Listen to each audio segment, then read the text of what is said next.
کتنے لوگ جانتے ہیں آپ میں سے کہ حضرت علی کی 4.5 سالہ دور خلافت میں 1 انچ زمین بھی فتح نہیں ہوئی۔ یمن کا یہ آدمی ہے جس کا نام ہے عبداللہ ابن سبا، یہودی ہے، انتہائی زیرک آدمی اور چالاک آدمی۔ اس نے یہ فیصلہ کیا کہ مسلمانوں کے خلاف ہم گرم جنگ نہیں لڑ سکتے، کسی میدان میں ہم انہیں شکست نہیں دے سکتے۔ اس نے سرد جنگ لڑنے کا فیصلہ کیا، اسلام کا لبادہ اوڑھ کے مسلمانوں کے اندر شامل ہو جاؤ اور سرد جنگ لڑو۔ یہ جانتا تھا کہ مسلمانوں کی فتوحات کی سب سے بڑی وجہ ان کا متحد ہونا ہے، یہ ایک ہیں، ان کے مابین کوئی اختلاف نہیں، کوئی جھگڑا نہیں، یہ ایک ہیں، اسی لیے آگے سے آگے بڑھتے چلے جا رہے ہیں۔ ان کو پارا پارا کر دو، اختلاف پیدا کرو، ان کو پھوڑ کے رکھ دو، ان کی طاقت تقسیم کر دو۔ اس نے سرد جنگ لڑنے کا فیصلہ کیا اور حضرت عثمان کی خلافت کے زمانے میں کلمہ پڑھا، مدینے آیا، عہدے کا طالب ہوا کہ عہدہ مل جائے گا سرکاری تو میرا سفر آسان ہو جائے گا۔ حضرت عثمان نے عہدہ نہیں دیا، یہ بصرے پہنچا، مصر پہنچا، کوفے پہنچا، دمشق پہنچا۔ اس نے ہر جگہ پہ اپنی جماعت کے افراد پیدا کیے۔ وہ جو نئے نئے لوگ مسلمان ہوئے تھے، جنہوں نے نبی پاک کا زمانہ نہیں دیکھا تھا، حضرت ابو بکر اور حضرت عمر کا دور انہوں نے نہیں دیکھا تھا، اس نے انہیں اپنے ساتھ ملایا، یہ کہہ کے کہ حضرت عثمان اقربا پروری کرتی ہیں، اپنے رشتہ داروں کو عہدے دیتی ہیں، مال غنیمت ان میں تقسیم کرتے رہتی ہیں۔ یہ اس نے پروپیگنڈا کیا حضرت عثمان کے خلاف اور ڈھال کے طور پر استعمال کیا حضرت علی کو۔ اسے ایک فرد چاہیے تھا جسے ڈھال کے طور پہ استعمال کرتا۔ اس نے لوگوں میں یہ پروپیگنڈا کیا خلافت تو علی کا حق تھا، ابو بکر و عمر نے، عثمان نے چھین لی، غصب کر لی، یہ وصی و رسول ہے، نبی پاک نے اس کو وصیت کی تھی، امام بنایا تھا۔ اور یہ کرتے کرتے اس نے لوگوں سے کہا ابھی بھی کچھ نہیں گیا، ہم کوشش کریں، محنت کریں تو خلیفہ وقت کو ہٹا کے حضرت علی کو ہم ان کی جگہ پہ لا سکتے ہیں۔ اس نے یہ پروپیگنڈا کیا۔ پھر ایک کام اس سازشی نے کیا کیا، حضرت علی کی طرف سے خط لکھ لکھ کے بصرہ، کوفہ، مصر، حضرت علی کی طرف سے خط لکھے کہ خلیفہ وقت اقربا پرور ہو گیا ہے، آ جاؤ مدینے۔ اب ذرائع ابلاغ کا دور تو تھا نہیں کہ لوگ تحقیق کرتے کہ خط کس نے لکھے ہیں۔ حضرت علی کی طرف سے جب لوگوں کو خط پہنچے تو لوگ تیار ہو گئے مدینہ آنے کے لیے، مدینے پہ چڑھائی ہو گئی اور حضرت عثمان کو 40 دن پیاسا رکھ کے شہید کر دیا۔ حضرت عثمان نے تلوار اٹھانے سے منع کر دیا تھا۔ حضرت ابو ہریرہ آئے، حضرت علی خود آئے، بیٹوں کو پہرے دار بنایا، لیکن حضرت عثمان کہتے تھے میں اپنی ذات کے لیے کسی مسلمان کا خون نہیں بہانا چاہتا، اپنی ذات کے لیے میں خون نہیں بہانا چاہتا، میرے لیے تلوار باہر نہیں نکلنی چاہیے۔ حضرت عثمان شہید ہوئے۔ ان لوگوں نے حضرت علی کے ہاتھ پر بیعت کی۔ صحابہ نے بھی حضرت علی کو کہا کہ آپ خلافت کی ذمہ داریاں سنبھالیں ورنہ یہ لوگ کسی غلط آدمی کو سامنے لے آئیں گے۔ پھر انہوں نے حضرت علی سے مدینہ چھڑوایا، حضرت علی کو کوفے لے کے گئے، دارالخلافہ کوفہ بن گیا اور اس کے بعد آج تک مدینہ دارالخلافہ نہ بن سکا، کوفے چلے گئے۔ یہاں ٹھہر کے میں ایک بات کہنا چاہتا ہوں لیکن آپ کی میں توجہ چاہتا ہوں۔ حضرت علی مدینہ چھوڑ کے چلے گئے، کوفے کی طرف نکل گئے۔ یہ پیشکش تو حضرت عثمان کو بھی ہوئی تھی، کی کس نے تھی؟ حضرت سیدنا معاویہ۔ حضرت معاویہ نے کہا تھا 1,60,000 فوج ہے میرے پاس، میرے پاس دمشق آ جائیں، میں دیکھتا ہوں کون باغی اس کا رخ کرتا ہے دمشق کا۔ حضرت عثمان نے کیا جواب دیا تھا؟ حضرت عثمان نے کہا تھا مدینے کی جن گلیوں میں میرے نبی چلا پھرا کرتے تھے، عثمان مر جائے گا، مدینہ چھوڑ کے نہیں جائے گا۔ نہیں گئے مدینہ چھوڑ کے، لیکن انہی لوگوں نے، انہی منافقین نے ایک سازش کے ذریعے جال بن کے حضرت علی کو مجبور کر دیا مدینہ چھوڑنے کے لیے، اور وہ کوفہ چلے گئے۔ میں بعد میں آپ سے ہاتھ کھڑے کرواؤں گا، کتنے لوگ آپ میں سے جانتے ہیں؟ جو بات میں کہنے لگا ہوں یہ پہلے کہہ لوں، پھر آپ سے ہاتھ بھی کھڑے کروا لیتا ہوں۔ کتنے لوگ جانتے تھے؟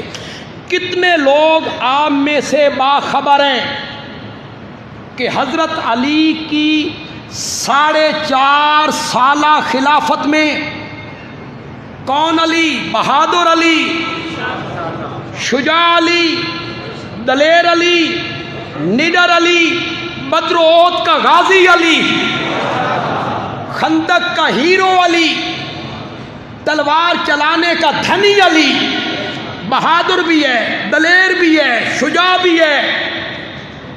کتنے لوگ جانتے ہیں آپ میں سے کہ حضرت علی کی 4.5 سالہ دور خلافت میں 1 انچ زمین بھی فتح نہیں ہوئی؟ اب ہاتھ کھڑے کرو، کتنے لوگ جانتے تھے؟ جی 1 انچ زمین بھی فتح نہیں ہوئی۔ گالیاں نکالتے ہو حضرت عمر کو، جس نے ایران پہ جا کے محمد عربی کا جھنڈا گاڑ دیا تھا۔ گالیاں نکالتے ہو سیدنا عثمان کو، جس نے قبرص لے کے دیا، مصر لے کے دیا، روم پہ چڑھائی کی۔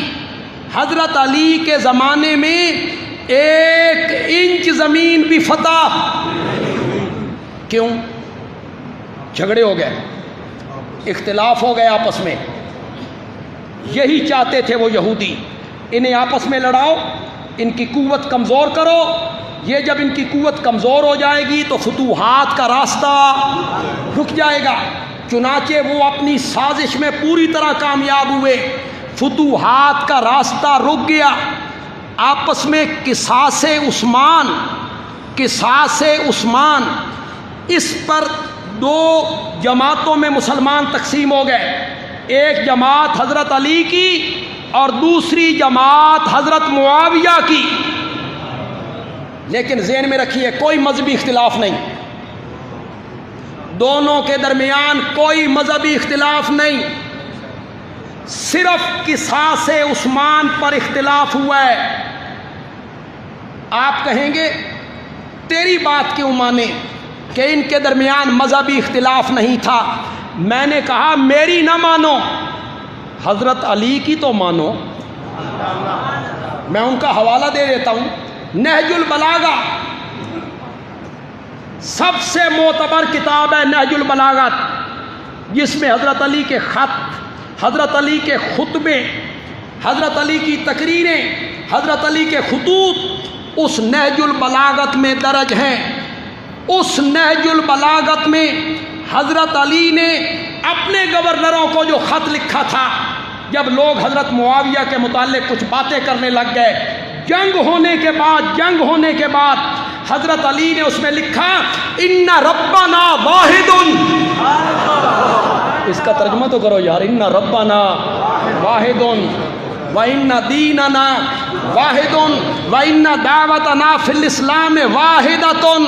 میرا اور معاویہ کا رب ایک ہے، میرا اور معاویہ کا دین ایک ہے، میرا اور معاویہ کا نبی ایک ہے۔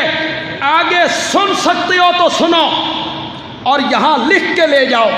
معاویہ پہ تبرہ کرتے رہتے ہو، معاویہ کو گالیاں نکالتے رہتے ہو۔ حضرت علی نے اس خط میں لکھا لا نستزیدہم فی الایمان ولا یستزیدوننا، ایمان میں معاویہ سے بڑھ کے نہیں اور معاویہ مجھ سے بڑھ کر نہیں۔ اپنے جیسا مومن مانا یا نہیں مانا؟ حضرت علی نے حضرت معاویہ کو اپنے جیسا مومن مانا، کوئی مذہبی اختلاف نہیں تھا۔ قصاص عثمان پہ جھگڑا ہو گیا، دو حصوں میں تقسیم ہو گئے، مسلمانوں کی قوت کمزور ہو گئی، اتفاق اتحاد نہ رہا، فتوحات کا راستہ رک گیا۔ چنانچہ حضرت علی کی جماعت کے ایک آدمی نے جس کا نام ہے عبد الرحمن، اس نے حضرت علی پر حملہ کیا اور مسجد کی طرف جب صبح کی نماز پڑھانے تشریف لا رہے تھے تو حضرت علی کو اس نے کیا کر دیا؟ شہید کر دیا۔ حضرت علی جب شہید ہوئے، زخمی ہوئے، تو حضرت علی سے پوچھا گیا آپ کے بعد آپ کے بیٹے حسن کو خلیفہ بنا لیں؟ تو حضرت علی نے فرمایا نہ میں کہتا ہوں نہ منع کرتا ہوں۔ کیا ثابت ہو رہا ہے اس سے؟ کیا ثابت ہو رہا ہے؟ مرضی ثابت ہو رہی ہے کہ نہیں ہو؟ نہ میں کہتا ہوں نہ میں منع کرتا ہوں۔ حضرت علی شہید ہو گئے اور ان کے لائق فرزند حضرت حسن خلافت پہ فائز ہو گئے رضی اللہ تعالی۔ حضرت حسن اپنے والد صاحب کو مشورہ دیا کرتے تھے بابا اے جنہ سن لپیٹ لیا تے ساڈے آسے پاسے جال بن لیا نا، اے بندے صحیح نہیں۔ میں نے پنجابی میں جملہ کہا، آج یہاں ہمارے یہاں خیبر پختونخوا سے بھی دوست آئے تو وہ پنجابی نہیں سمجھیں، اے بھائی ولیٹ لیا، وہ نہیں سمجھے گا، تو مجھے اس پنجابی، لیکن میں پنجابی کا ٹچ ضرور دیتا ہوں، اس کا میں ترجمہ کرتا چلوں۔ ہمیں انہوں نے لپیٹ لیا، جال بن دیا انہوں نے، یہ بندے صحیح نہیں، ان سے دامن چھڑائیے۔ لیکن انہوں نے حضرت علی کو اس طرح لپیٹا کہ کوئی بات بنتی نہیں تھی۔ حضرت حسن نے 6 مہینے کے بعد محسوس کیا کہ یہ سارے غدار ہیں، بے وفا ہیں، مجھے کہتے ہیں معاویہ سے جنگ کرنی ہے، لڑائی کرنی ہے، فوج کشی کرنی ہے۔ میں نے کہا تیاری کرو، تو حضرت معاویہ کو خط لکھا کہ ہم حسن کو گرفتار کر کے پیش کر دیں تو کیا ملے گا؟ حضرت حسن کو اطلاع پہنچی میرے ساتھ وفاداری کا عہد، اور حضرت معاویہ کو خط میری گرفتاری کا۔ حضرت حسن نے حضرت معاویہ کو پیغام بھیجا کہ میں آپ سے صلح کرنا چاہتا ہوں۔ حضرت حسن نے پیغام بھیجا۔ کس شرط پہ صلح کرنا چاہتے ہو؟ میرے نبی کے نواسے نے کہا اپنے حصے کی خلافت بھی تیرے سپرد کرنا چاہتا ہوں۔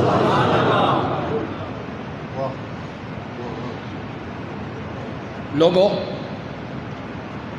میں معاویہ کا بڑا وکیل ہوں، میں نے وکالت کی حضرت معاویہ کی۔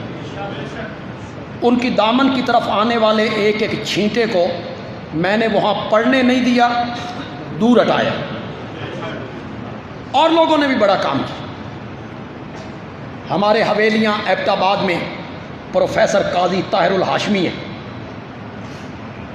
انہوں نے حضرت معاویہ پہ کتاب لکھی اور حضرت معاویہ پہ ہونے والے 100 اعتراضوں کے جواب دیے۔ 100 اعتراض، بڑا لوگوں نے کام کیا۔ پہلے دیوبندی اور الحدیث کیا کرتے تھے، ہوں شکر کرو بریلوی بھی ٹر پے، انہوں نے بھی کچھ ہوش آئیے، بھئی صحابہ ہمارے بھی کچھ لگتے ہیں، انہوں نے بھی ایک کردار ادا کیا ہے، عظمت صحابہ کے لیے انہوں نے بھی ایک کردار ادا کیا ہے۔ بلکہ ایک بریلوی عالم کی تقریر سن کے تو میرے پاؤں تلے سے زمین نکل گئی، اس یزید دی تعریف کیتی ہے، میں آخیا بریلوی کی لگن تے اس نے کہا جب تک یزید کا دفاع نہیں کریں گے معاویہ کا دامن نہیں بچ سکتا. آپ کی مسجد کا خطیب ہو، سچی سی بات کرنا، دل پہ ہاتھ رکھ کے بولنا، آپ کی مسجد کا خطیب ہو، عالم ہو، شیخ الحدیث ہو، بزرگ ہو، معزز ہو، محترم ہو، مکرم ہو، متقی ہو، پرہیزگار ہو، شب زندہ دار ہو، تہجد گزار ہو، اس کا بیٹا کبوتر باز ہو، زانی ہو، شرابی ہو، اور وہ عالم اپنے بیٹے کو منبر پہ بٹھائے جمعے کے دن کہ پتر خطبہ دے جمعے دا، کیا کہو گے؟ اس عالم کو کیا کہو گے؟ اسے کہو گے نا کنبا پرور ہے، دنیا کا بھوکا ہے، اولاد کی محبت میں سارا کام کر گیا. اگر آج کوئی متقی عالم منبر پہ اپنے زانی بیٹے کو بٹھاتا ہے تو لوگ اس کو برا بھلا کہتے ہیں. اگر یزید ویسا ہوتا جیسے تم کہہ رہے ہو تو معاویہ جیسا صحابی اسے خلافت میں بٹھاتا. صحابی نے یہ کام کیوں کیا؟ ان کے لیے تو قرآن کہتا ہے اولئک هم المتقون، اولئک هم الصادقون، اولئک هم الراشدون.